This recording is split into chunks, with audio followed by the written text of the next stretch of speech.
Welcome back once again. So today we will be talking about emotional intelligence. Emotional intelligence का मतलब क्या होता है? जब भी हमारे इमोशंस हाई होते हैं इन अ नेगेटिव वे और इन अ पॉजिटिव वे, हम कैसे एक्ट करते हैं, राइट?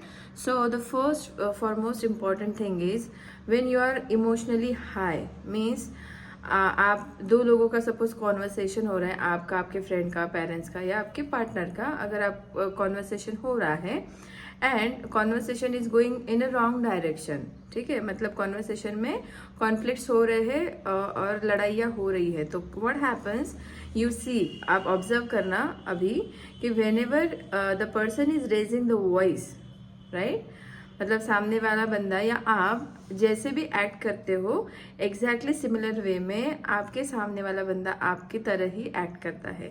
तो व्हाट हैपन्स जब हमारा इमोशनल इंटेलिजेंस जो है जब वो हाई हो जाता है, हमारी जो सोचने की कैपेसिटी है वो लो हो जाती है। जब हमारे इमोशंस हाई हो जाते हैं तो हमारी सोचने की कैपेसिटी लो हो जाती है। Because of that what happens, हम लोग जैसे सामने वाला बिहेव कर रहा है वैसे हम लोग करना शुरू कर देते हैं। तो it is called as mirror, हम लोग मिरर करते हैं सामने वाले को and then we feel like oh my god what just has happened, अभी थोड़ी देर पहले क्या हुआ मुझे समझ में ही नहीं आया, राइट?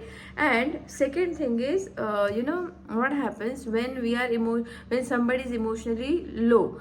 लेट्स टेक फैमिली में कोई इश्यू हुआ है या किसी की डेथ हुई है या कोई सीवियर डिजीज से सफ़र कर रहा है, तो आप you really want to help the person, but आपके हाथ में नहीं है कि सामने वाले को कैसे हेल्प किया जाए, आपको पता ही नहीं है। तो what you have to do, आपको उसके साथ उसके इमोशंस में नहीं बह के जाना है, right? You have to keep your emotions high and you have to bring them up at your level. It means आप ज़्यादा से ज़्यादा क्या कर सकते हैं, आप ज़्यादा से ज़्यादा उनको प्यार दे सकते हैं, उनको बोल सकते हैं that I am there for you always whenever you need. So but what mostly हमारी प्रैक्टिस क्या है, जब भी कोई इमोशनली इमोशंस हाई होते हैं किसी के, तो हमारा इंटेलिजेंस जो है हम लोग उनके तरह से बिहेव करते हैं और उन्हीं के कॉन्वर्सेशन में इंडल्ज हो जाते हैं, राइट? तो what we need to do, हमें हमारी एनर्जी को प्रोटेक्ट करना है and you have to behave like a emotionally intelligent person, right? For example जैसे रोज ही रोड पे आप देखोगे कोई आपको कट मार के जाता है या पीछे से गाड़ी एकदम जोर से चली जाती है, you are in your speed और सडनली कोई आके आपके सामने से निकल जाता है एंड व्हाट हैपन, सडनली आपका इमोशंस जो है एकदम हाई हो जाता है and most of the time जो लड़ाइयाँ होती है रोड पे, राइट, व्हाट हैपन्स उसकी वजह से मतलब बहुत प्रॉब्लम हो जाते हैं। वाई? बिकॉज आपके इमोशंस हाई हो गए हैं, नेगेटिव इमोशंस ने ओवर पावर किया है, तो आपका इंटेलिजेंस डाउन हो गया और थोड़ी देर के बाद क्या होता है, ओ माय गॉड ये क्या हो गया, लड़ाई होगी, लोग एक दूसरे को मार पीटते हैं रोड पे, right? Because they mirror the people, जो सामने वाला कर रहा है वैसे ही हम लोग करने की कोशिश करते हैं, एक्चुअली करते, कॉपी करते हम लोग। तो how to come out from this things, right? Write it down, note it down anywhere, wherever you feel like, you will feel, Anjali, you are so, क्या बोलते हैं उसको, पता नहीं word, I am not getting exactly क्या बोलेंगे उसको, कि मैं जो बोलने वाली हूँ उसके लिए आप मुझे लाइक नहीं करोगे, but it is like it is, ठीक है? The thing is, listen this carefully, you are not responsible for the emotional situation of any of the person. Yes, absolutely. आप जिम्मेदार नहीं हो कि कोई दूसरा अगर इंसान उसके इमोशनल ट्रॉमा से जा रहा है, right?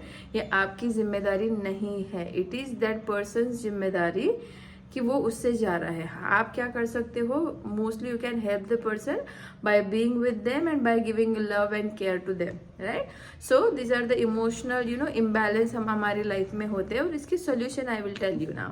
what we need to do when we are emotionally high and चीज़ें खराब होती रहती है, तो we need to change the situation. क्या आप या तो उस सिचुएशन को टाल लो, कैसे टाल सकते हो, अगर आपको किसी चीज़ पे बहुत गुस्सा आ रहा है, ठीक है, what we need to do, आप आपके पसंद का गाना सुन लो, या तो डांस कर लो, या तो रनिंग के लिए जाओ, या तो do whatever you feel good, but for the moment you need to come out from that particular situation, that's it and that will help you. और एल्स अगर आप ये सिचुएशन नहीं कर सकते physically, you can not cut out yourself, what you need to do, change the topic.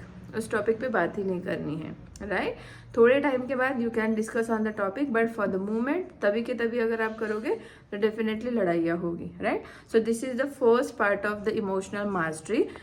Tomorrow I will tell you about expectation से कैसे deal करना है।